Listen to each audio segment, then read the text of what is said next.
সম্মানিত ভিউয়ার্স, আসসালামু আলাইকুম। যারা বিদেশে আছেন, বিদেশ থেকে বিকাশ অ্যাপস, নগদ অ্যাপস, উপায় অ্যাপস ব্যবহার করতে চাচ্ছেন কিন্তু ব্যবহার করতে পারতেছেন না, তাদের জন্যই হচ্ছে আজকের এই ভিডিওটা। ঠিক আছে, আজকের ভিডিওটা আপনি দেখলে বিদেশ থেকে আপনি বিকাশ অ্যাপস, নগদ অ্যাপস, উপায় অ্যাপস ব্যবহার করতে পারবেন কোনো প্রকার সমস্যা ছাড়াই। ঠিক আছে, এবং হচ্ছে এই অ্যাপসগুলো যে ব্যবহার করবেন কোনো প্রকার বিপিএনও লাগবে না, কোনো প্রকার বিপিএন ছাড়াই হচ্ছে আপনি বাংলাদেশে যেভাবে ব্যবহার করছেন ঠিক সেম ভাবেই হচ্ছে ব্যবহার করতে পারবেন। ঠিক আছে, তো তাহলে আসেন জানি যে কিভাবে এটা করতে হবে। বিদেশ থেকে বিকাশ, নগদ, উপায় অ্যাপস ব্যবহার করার জন্য একমাত্র সলিউশন হচ্ছে ডিএনএস।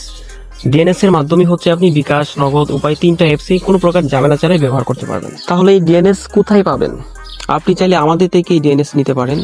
একমাত্র আমাদের থেকেই ডিএনএস নিলে আপনি পাবেন ফুল টাইম সাপোর্ট, 100% নিরাপত্তা এবং হচ্ছে যে কোনো সমস্যার দ্রুত সমাধান। যদিও কোনো প্রকার সমস্যা ইনশাল্লাহ পাবেনই না, তো তারপরও যদি বাই চান্স কোনো প্রকার সমস্যা হয় অবশ্যই ইনশাল্লাহ সমাধান পাবেন। ঠিক আছে, এমনকি সম্পূর্ণ ফ্রিতে যদি আপনি নিতে চান, একদম সম্পূর্ণ ফ্রিতে আগে চেক করবেন, দেখবেন যে সবকিছু হচ্ছে কিনা, সবগুলো অ্যাপস চলতেছে কিনা, আপনার মন মতো হচ্ছে কিনা। যদি সবকিছু ঠিকঠাক থাকে তাহলেই হচ্ছে আমাদের থেকে নেবেন। ঠিক আছে, তো যদি এটা নিতে চান অথবা চেক করে দেখতে চান তাহলে এখনই স্ক্রিনে দেওয়া হোয়াটসঅ্যাপ নাম্বারে যোগাযোগ করেন এবং মেসেজ দিয়ে বলেন যে ডিএনএস চাই। ঠিক আছে, শুরুতেই হচ্ছে যেখানে আপনাকে ডিএনএসটা দেওয়া হয়েছে সেখানে চলে যাবেন এবং এখানে তো অনেক ইনফরমেশন দেখতে পারতেছেন, ইউজার আইডি, হোস্ট নেম, শুরু শেষ, স্ট্যাটাস অনেকগুলো দেখা যাচ্ছে।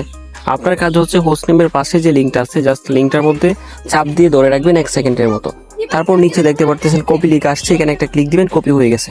এখন জাস্ট হচ্ছে অ্যাপস থেকে বের হয়ে যাবেন, আপনার ফোনের সেটিংয়ে চলে যাবেন এবং এখানে কিন্তু সার্চ আইকন দেখা যাচ্ছে, সব ফোনে এরকম আইকন থাকে। তো সার্চে ক্লিক দিয়ে তারপর হচ্ছে ডিএনএস লিখে সার্চ করবেন। ঠিক আছে, এখান থেকে হচ্ছে প্রাইভেট ডিএনএস এ ক্লিক দিবেন। তারপর হচ্ছে দেখেন অনেকগুলো আরো অপশন আছে, সবার নিচে যেটা আছে প্রাইভেট ডিএনএস হোস্ট নেম, এখানে একটা ক্লিক দিবেন। তো তারপর হচ্ছে কাস্টম যেটা লেখা আছে, মানে বক্সটার মতো যে ওপেন হয়েছে এই বক্সটাতে ক্লিক দিবেন। তারপর এখানে কিন্তু আপনার কোনো কিছু লেখা থাকতে পারে, কোনো কিছু লেখা থাকলে এটা কেটে দিয়ে তারপর যেটা কপি করছেন জাস্ট এটা বসাই দিবেন। আচ্ছা, এখানে কিন্তু দেখেন ডিএনএসটার শুরুতে কিন্তু HTTPS যে লেখাটা এটা অটোমেটিক চলে আসছে, যেটা ডিএনএস এ ছিল না, এটা অটোমেটিক চলে আসছে। তো এটা হচ্ছে অবশ্যই কেটে দিতে হবে। কেটে দিয়ে তারপর সেভে ক্লিক দিলে এটা সেভ হয়ে যাবে, মানে কাজ কমপ্লিট। ঠিক আছে, আর এই কাজটা কমপ্লিট মানে হচ্ছে এখন আপনি বিদেশ থেকে বিকাশ অ্যাপস, নগদ অ্যাপস, উপায় অ্যাপস তিনটা অ্যাপসে ইউজ করতে পারবেন। ঠিক আছে, তবে শুরুতে হচ্ছে এই অ্যাপসগুলো মানে বিকাশ, নগদ, উপায় অ্যাপসগুলো হচ্ছে ক্লিয়ার ডাটা করবেন অথবা আনইনস্টল করে নতুন করে প্লে স্টোর থেকে ইনস্টল করে তারপর হচ্ছে লগ ইন করবেন, তাহলেই হচ্ছে কোনো প্রকার সমস্যা পাবে না ইনশাল্লাহ। তো যদি এটা নিতে চান অথবা চেক করে দেখতে চান তাহলে এখনই স্ক্রিনে দেওয়া হোয়াটসঅ্যাপ নাম্বারে যোগাযোগ করেন এবং মেসেজ দিয়ে বলেন যে ডিএনএস চাই। ঠিক আছে।